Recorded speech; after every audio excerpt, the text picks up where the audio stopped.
Hey everybody, it is Hayden Greene again, and we're not this is Brooklyn. No, no, it's not Brooklyn. We ran out of Brooklyn. We got to get away from the fireworks, and so we're live. It is Thursday. It's not noon. It's a little bit afternoon. We have a late start today, but hopefully we'll have some great people joining us today. I'm going to have my boy Hector join me and have some conversations. I will be pulling Hector in a few after we get started. But it is 12 o'clock, and it is the green light experience, the greenhouse experience. Wow, the greenhouse experience.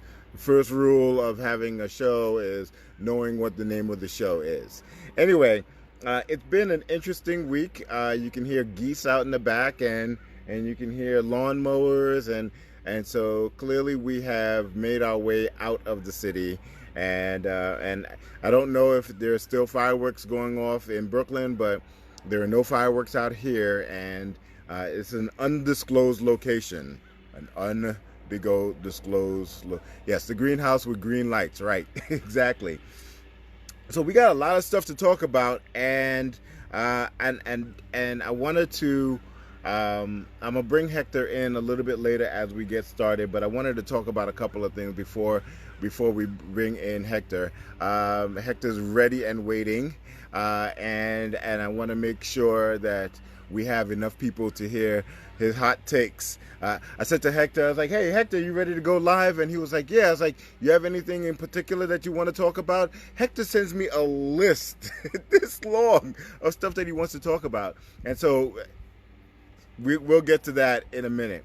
For me, I am the one of the things that I don't want to start with the COVID or Trump or anything like that. The things that I really want to start with is movies. Everybody knows, or people should know, that I love going to the movies. I love to go to the movies. I love to be part of the whole movie going experience. I find it difficult to get the same kind of feeling from sitting at home watching on a big screen, no matter how big your screen is, and I don't have that big of a screen, right? So I always want to go to the movies. And so one of the things that I have missed the most about this during this whole quarantine is not able to go out and sit in a movie theater and eat all kinds of crazy stuff that you're not supposed to eat, but it's fine in a movie theater. It's almost like movie theater food doesn't have calories, right? It's like once you eat it in a movie theater, it's fine. Put as much butter on that popcorn as you want. As long as it's in a movie theater, it's fine. So I haven't been able to do that. I hear about the drive-ins. There aren't a lot of drive-ins in our area. I think there's one in Queens, but I've seen the pictures of those drive-ins, and it's like this screen is this big, right? And so when I was growing up, the drive-ins it was a huge screen. It was like 10 stories or 10 or 8 stories tall, and it was a huge screen, and you could watch it from far away, so you could actually see what was going on. With these small screens that they're erecting, I might as well just watch it on my phone, right? It's still not the same experience. I get what they're trying to do, and I'm all for it, right? You know, whatever is necessary in this time of quarantine, we get it done. But movie theaters are opening back up. I think Regal is opening back on July 28th, and there are a couple of others that are driving in. Come to the Warwick Drive-In, Warwick, New Jersey. Where's Warwick? Long Island? I don't know where Warwick is. I know the name, I just don't know where it is.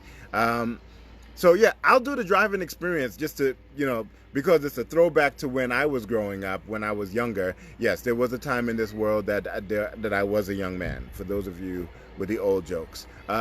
Chelsea Drive-In, Vineyard, South Jersey, go every year. It's a classic drive-in, and we used to go as kids. All right, so I'll get all the information, and yeah, we'll do a drive-in. Warwick, New York. Okay, so maybe we'll go upstate, and we'll try to Yes, you live upstate, Danielle. So I don't care what you say. It's, you live upstate.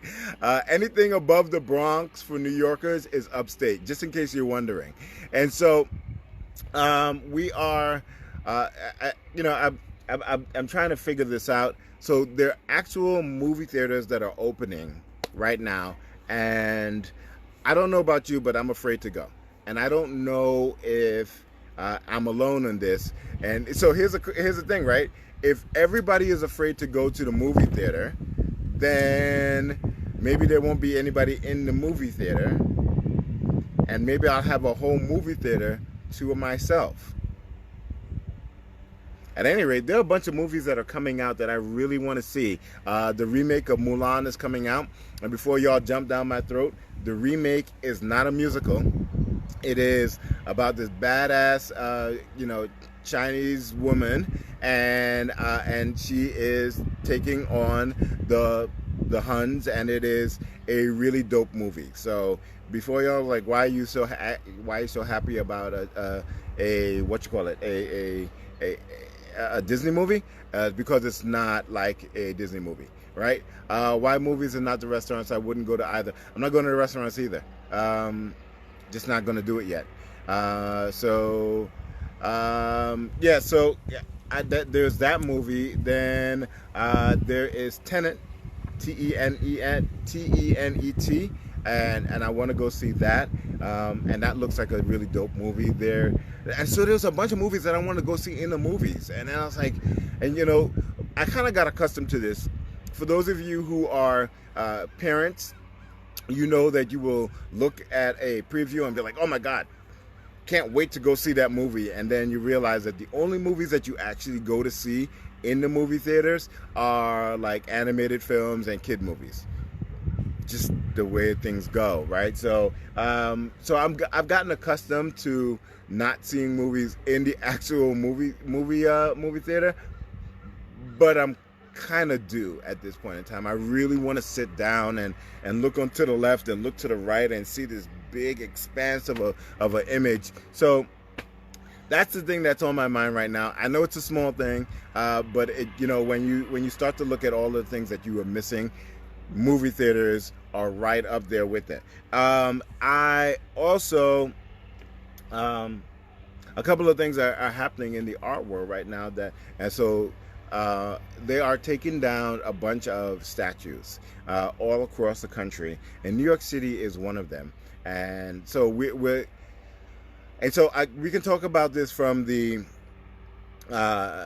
activism lens, or we can talk about this from the artistic lens. And for right now, I want to. Lisa, what do you mean? Where am I? I'm in Brooklyn. This is my backyard. This is how much land that I have in my backyard in Brooklyn. That's Brooklyn. That don't look like Brooklyn to you? I'm clearly not in Brooklyn. So they're taking down these statues, and so my question then becomes, is like, where are these statues going? So we have a lot of examples of statues being taken down but then being destroyed, and so people have this whole question is like, if we don't have the statues, how do we remember our past?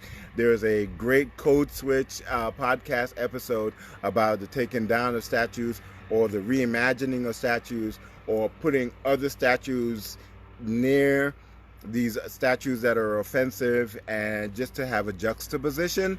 And so there's a lot of conversation around this, but I see a lot of statues being taken down, and I wonder where they're going, right? And you're right, they all need to go into a museum somewhere, because I think that there is a real desire, but also a validation of making sure that there's a conversation about where these, where the idea of these statues gets to live, right? Because we don't want to forget that there was a time that we celebrated the people who lost a war, or there was a time when we celebrated the degradation of another human being over the rights of one other human being. So I don't think that we want to lose that.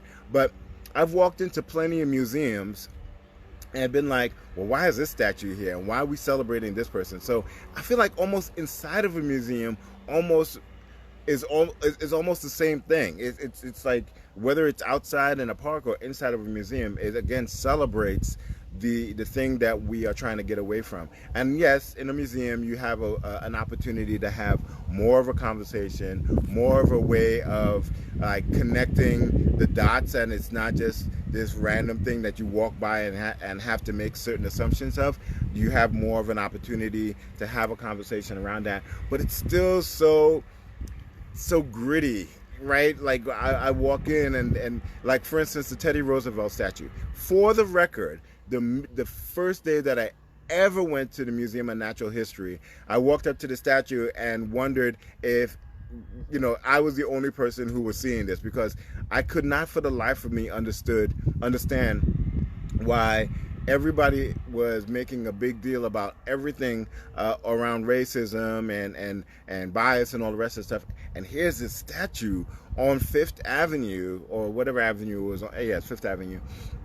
Here's a statue on, no, it's not on Fifth Avenue, on 8th Avenue, where there is a white man, Teddy Roosevelt, on a horse being flanked by two people in a state of undress. So you have an African man and an indigenous man just flanking him as if they are his servants, right?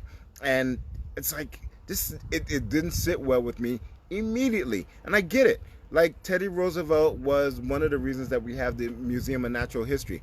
Why does he need to be flanked by these two people? Right? Like, that immediately is telling you that he needs to have these people to big himself up. You know that there are people who the only way that they can feel big is if they put people down. And that was, for me, a great example of this is exactly what's happening. He's bigging himself up by putting other people down. And it took me 5 minutes in front of that statue to be offended by it. And again, everybody knows I'm an immigrant to this country, and I was like, nobody else ever had a problem with this statue, like only me, and I could not understand why that statue was still there. And I have made I've made statements about that statue countless times, and clearly I don't have any kind of influence, so like what I said didn't matter. And John says they know what it means, they just didn't care until right now. And I no, that's not what I'm saying. So John, yes, I get it. I know that the people who put the statue up and the people who were supporters of that statue know exactly what they're supposed to intonate. My question was, all these people who were activists and people who were angry about everything else seem not to be angry about this statue. And I'm like, that needs to, we're talking about Confederate flags and we're talking about all the rest of the stuff, but here we are in New York, which is supposed to be the liberal home and the liberal hotbed of the country, and here's a statue that really denotates the derogatory way that people view indigenous people and African people on a place that is a stone's throw away from Seneca Village, which was an African village that was bulldozed. Well, they didn't have bulldozers back then, but was leveled in order to create a park for other people to live around, right? Yes, my tie is really wooden. And so, right, we're all immigrants besides the indigenous people. Well, I'm a recent immigrant, so I'll put it that way, right? So yeah, so it was flabbergasting to me that with all that we know about Seneca Village, with all that we know about the trials of African people in this country and in New York City, because a lot of people want to believe that slavery did not exist in New York City. And if you don't believe that is true, then I suggest you take a trip down to the African Burial Museum in the heart of the financial district of Manhattan and look at it. Lincoln Center, learned about that recently. Again, I'm an educated person and somebody who is pretty up on their history. Didn't know about Lincoln Center until recently, right? So it's again one of those things where it's like, wow, how much are we, we talk about all of these southern states and we talk about places that, it's in your face, but like you live in New York City and you see all of this stuff and it's like, wow, there isn't there isn't enough conversation about the stuff that's happening right underneath my nose, right? And I'm taking my kid to go see the natural history and the big whale and stuff like that, and I've got to walk past, a statue that degrades, black people, and so, do I want to see that statue anywhere? I don't think that I do. And is it important that that statue exists somewhere? It is.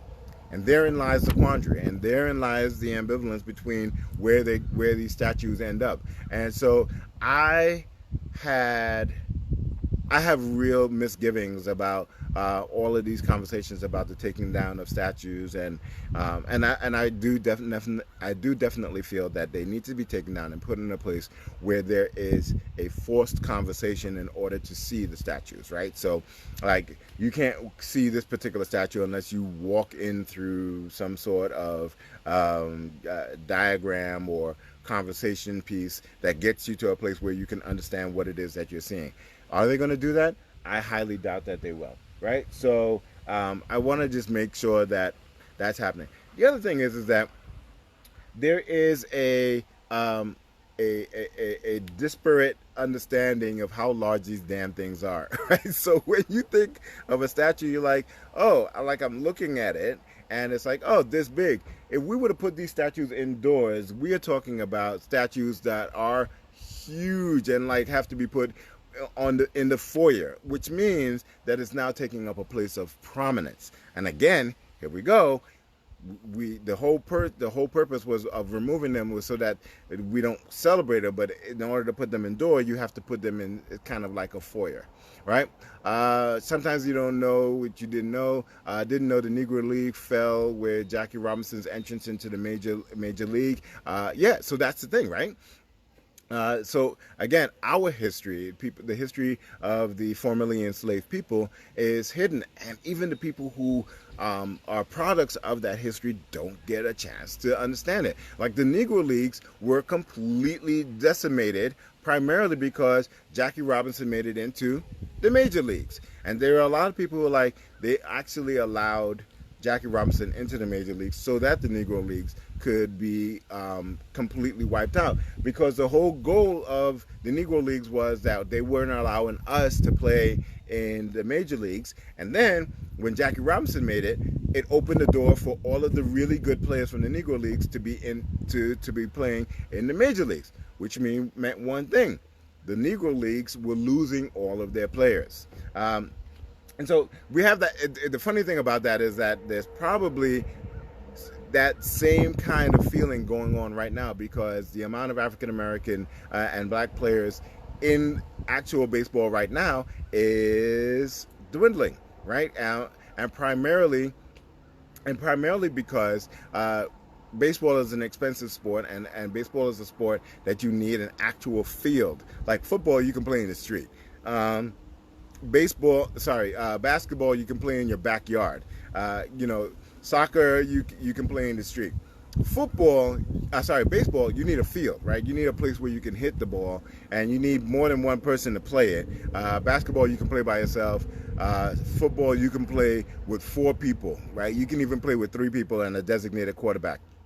Sound familiar, right? So again, it's the reason why a lot of inner city black folks are not playing baseball anymore is because there are no fields to develop the talent when they're young, right? And so, yeah, you need a field, and you need at least 10 people, right? You need somebody to pitch, you need outfielders, and you need somebody to hit. So you need a couple of people in order to play baseball. And so we are seeing that a lot of the baseball fields in inner cities neighborhoods are being bulldozed to put up housing, and to put up condos and to be gentrified. And so that's one of the reasons that you see less and less black folk going into baseball, even though baseball is the one sport where you get guaranteed contracts.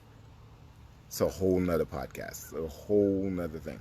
Anyway, so that's my food for thought in terms of the artistic representation of these statues.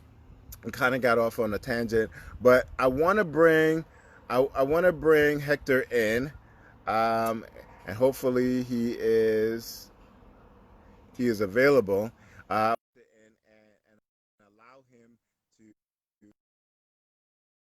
little bit about some of the things that he talks about. So, ladies and gentlemen, welcome Hector. Hector, Hello, hey, what's up, Hayden? Hey, everybody. how's it going? Uh, Good. so, so for those of you who don't know who Hector is, Hector used to be a student at Montclair State University when I was the Greek advisor there, and he was one of my prize students. And by prize students, I mean one of the people who gave me the most trouble. Uh, Hector is a member of Iota Phi Theta fraternity, one of the Divine Nine fraternities, and has been a strong supporter of the greenhouse effect. So, welcome, Hector. So, Hector, what do you want to talk about first? Where do you want to drive this bus? What's on your Uh, mind? well, what's on my mind is what just past recent days. We just found that the young lady at Fort Hood. That's been across. It hasn't been on the news a lot. If you don't look at your computer, you might not hear about it. Or if you don't look at TikTok, you might not hear about it. But this young lady was missing for several days, and then they found remains, and they're still trying to identify the remains, and they're saying that it would take up to 48 hours to do the remain finding. But Fort Hood has some history of missing soldiers for the past several years. So it's kind of weird. It's like, why is all these soldiers starting to disappear in Texas? Not just only people of color, but it was a soldier, a Caucasian soldier that went missing. But the biggest thing is there's a lot of sexual assault in the military across the board. We talk about the SHARP program. And the SHARP program helps out men and women to go to their commanding officers to report. But a lot of the reports go under the radar because a lot of them say, well, he or she is a good soldier. We don't want to tarnish his or her reputation. And I think that's pretty scary to say to an individual that just because something happened to you, you should keep quiet. And that extends to our households because if something ever happened to us, our parents always say, what goes on in this house stays in this house. And I think that's like a military code as well. What goes on in this branch stays in this branch. But having this young lady that wanted to serve her country and wanted to do sacrifices for us to be here, for her to go missing and then found dead. We know that this young lady. And then to also think about the story that they came up with. Because you have to understand the story behind it is this young lady to go into the gun locker. You have to Yeah. have three individuals. You have to have a person that is on guard. Then you have to have a key individual, and then you have to have the key person that went to another person to get those type of codes, and to have that unlocked at nighttime. It's kind of weird. So that was one of the big things. Very sad. We have so much going on in this world. Yeah. It's very sad, but that's something because my son is in the military and he's over in Italy, and he's called me the other night and we had that conversation. And he's like, "Dad, do you think she's alive?" And I said, "Son, to be at my age and to have this young lady missing for so long, nah, she's not alive." And he's saying, well, they're not telling us much. And I said, "Son, because you belong to the military, you belong to that flag. They're not going to tell you anything but what they want you to know." So that's something big on me. I know that we're going to talk about you could talk about the COVID and how our president is disappearing because they have bounties, $100,000 bounties on our soldiers and our allies.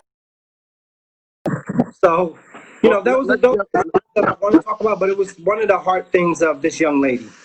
So let's jump back into that because one of the really sad things about the women in the military is that this has been a long process for them getting respect in the military.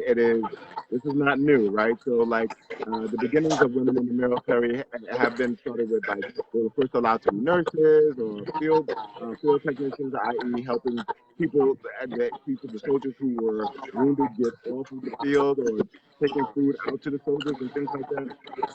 And then finally getting the opportunity to serve in the same way that all of their fellow you guys, there's a lot of echoing going on.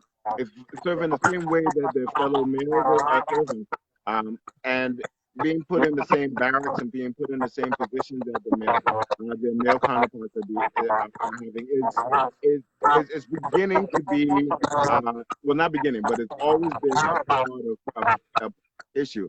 I'm sorry, I'm hearing a lot of echo. I'm sorry, it's a little distracting. But what is the hidden thing here is that you're right. There is a lot of sexual assault for women in the military, so I think about that all the time because I have two daughters, and I wonder ever if there will come a time where I'll have to have that conversation with my daughters who may be interested in serving in the military. I have a lot of respect for the people who fight for this country. I don't want to be one of them, and sometimes I don't feel like I want any of my family to be one of them. But that has a lot to do with Black people in the military, and now, of course, women in the military. And so, it's always this back and forth of like, well, if I don't want my people and I don't want your people to be part of the military, and we know that senators don't want their children in the military, who are left to fight? And it's all of the people who are in disenfranchised neighborhoods, either because of poverty or because of race or because of a combination of the two. And so it's tough, right?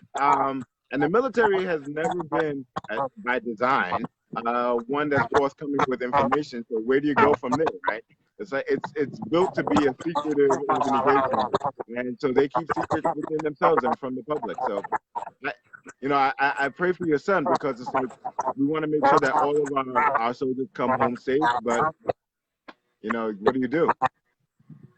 And that's just the thing, because while we're worrying about COVID and while we're worrying about synthetic racism, while we're worrying about all this, the military is getting hit by a lot of fronts as well, because they're getting hit by this situation that's going on in Fort Hood. They're getting hit by a lot of the American soldiers are not allowed to come back to the country because of the COVID, and the EU saying we closing doors. But what do we do about soldiers that are in the EU, like my son? Is he allowed to come home? No, they're like, no. He's got to stay where he's got to be. And then we also talk about, the power move. It's still racism in the military. And that extends to women, transgenders, like they're trying to vote certain people out. I think that is so important to look at. And it's just like they put on that uniform for a purpose, not because they was bored. Because as I said, Hayden, yes, you're right. I don't know how I would deal with being in the military. Because you know me, when I was in college, I didn't listen to rules. So that's a big part. But that was important, and after I lost one of my chapter brothers, Simeon, in 2003 in Iraq, it made me think, because of this bounty and this young lady missing, like you said, the secrets. So was my brother really killed by a person, a female, or was he killed by someone wearing the same uniform, or someone that had a bounty on his head because he was infantry? So they're looking at $100,000 per U.S. soldier during the time in 2003 when the war first started. If someone brought back a United States military uniform with blood on it, it was a $50,000. You could get $50,000 of cash into your hands if you had American soldiers' blood on this uniform. They deal with enough. And this family, of this young lady, I don't think she would ever get answers because she would get they would get the basic answers of, well, here there's three gentlemen, one committed suicide, and we have two that's under arrest. They may get that, but they will never get her final days or her final hours. And why did she get called to that place? Where was her NCO? Where was her commanding officer?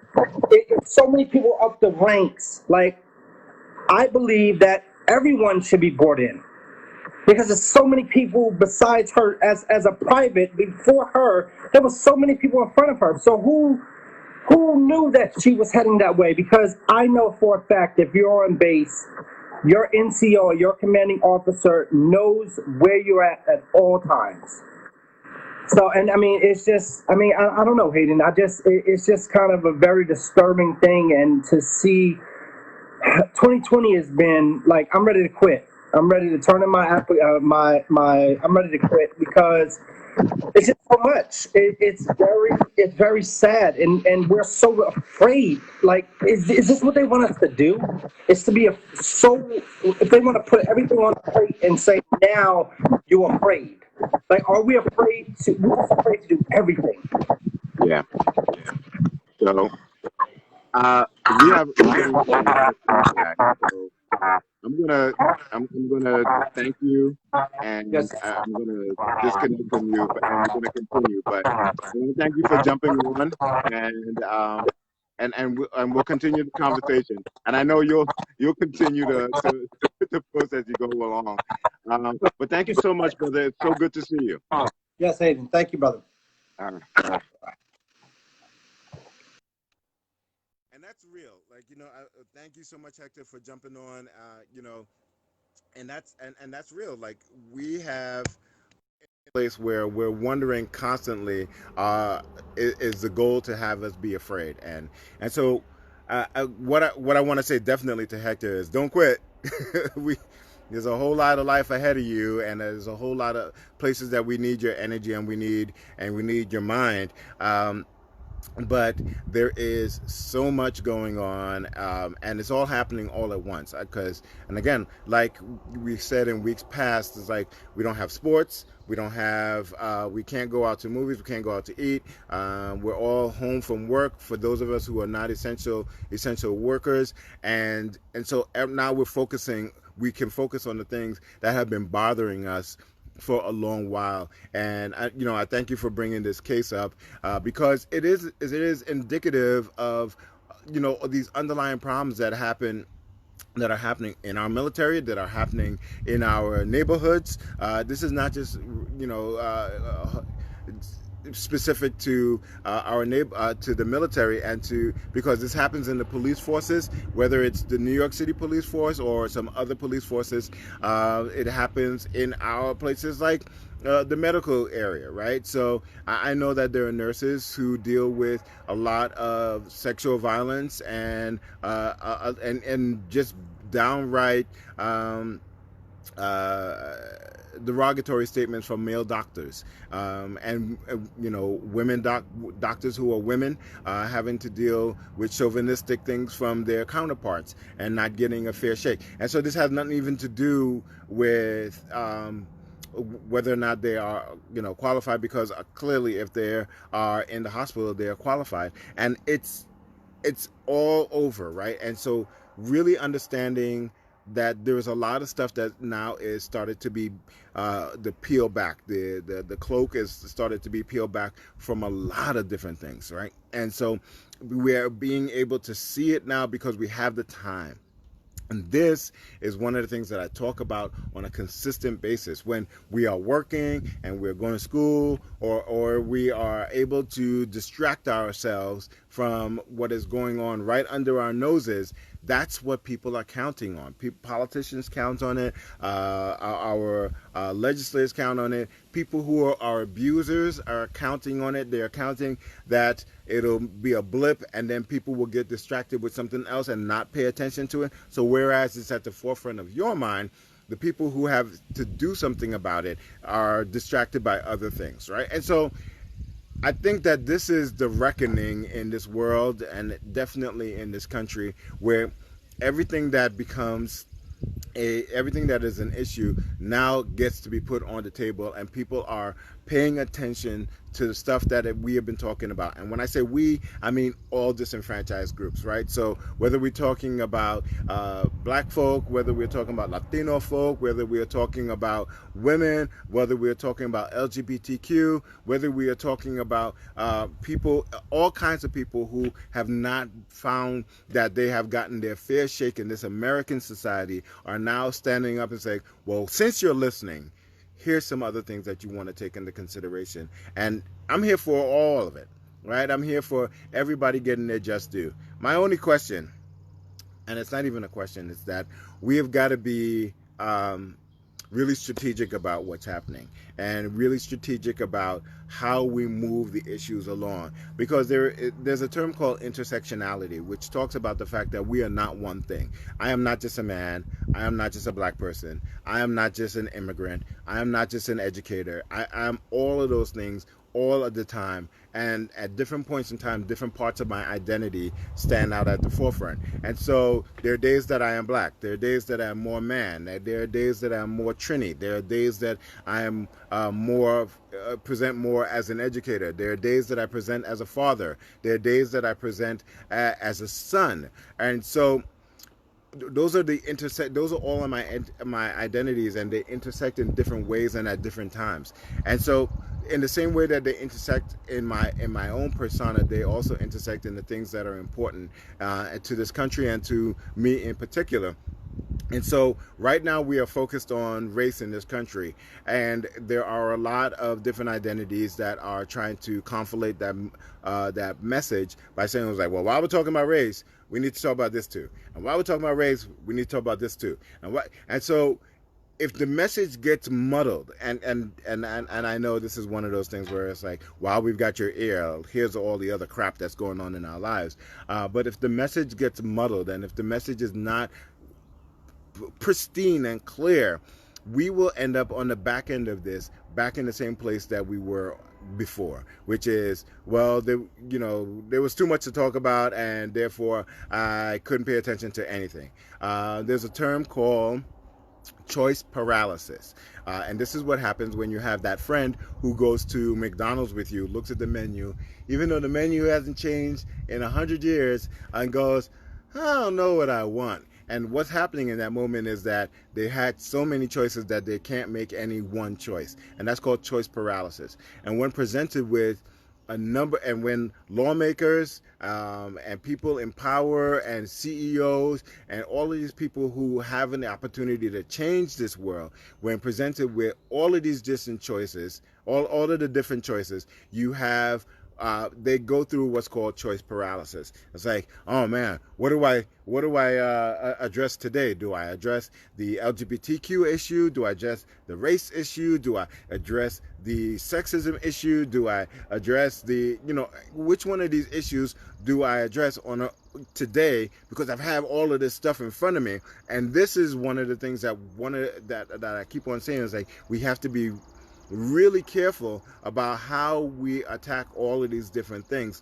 And so I think that as we move past one issue, and we'll never get past some of these issues, right? Because it's a very long road. But as we start to get motion on these issues, I think then is the time that we move to another issue and start branching off from the other intersections of these identities, so that we have a clear focus. Because I think the minute that we start saying, all right, here's the big old rock of issues that we've been dealing with all put together, I think it starts to get to the point where people it can cause confusion, and people will not want to deal with everything, right?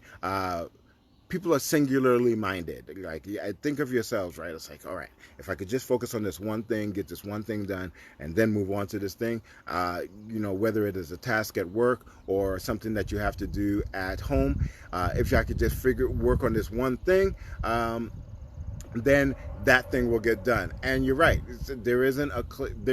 There is actually, Donnie, I think that there is a clear focus right now, and I think that because there are things getting done with that clear focus. Now that focus is starting to get a little bit foggy because people are like, well, since you're taking that statue down, how about this statue over here, which is somebody who was abusive to this group of people, right? Michelle says, think lawmakers who do not want to make any changes use choice paralysis as an excuse to do nothing. The focus needs to be crystal clear and move it forward. And that's exactly right. Do not give people an excuse to have any kind of inaction. And that's the issue.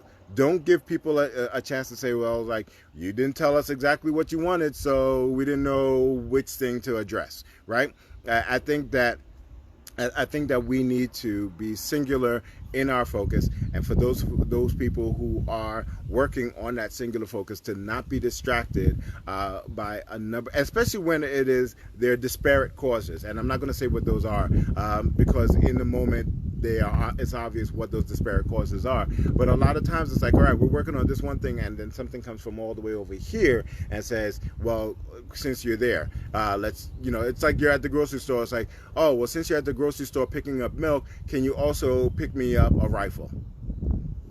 That's not where we're at right now. We're getting milk, right? And so I think we need to continue to keep that singular focus and keep the foot on the pedal, because I think there are things that are starting to happen, and I think that if we continue to keep the foot on the pedal, and as I said in the workshop last week, the panel discussion that I had last week, is that if we are going to get anywhere, we have to keep the pressure on people as they start to make laws, as they start to make decisions, because what normally happens is that decisions get made after people have gone back to work. Decisions get made or laws get made after people have gone back to work, and there isn't a group of people who are constantly chattering in the ears of lawmakers. And so this time when everybody is on quarantine is perfect for getting that done, and we can't lose that kind of energy. All right, I'm gonna cut off now and go try to enjoy this a little bit, and we will see you guys next week, and hopefully we'll have brighter news and better things to talk about. Thank you all for tuning in. This has been the Greenhouse Effect. I'll see you next week, Thursday at noon. See ya.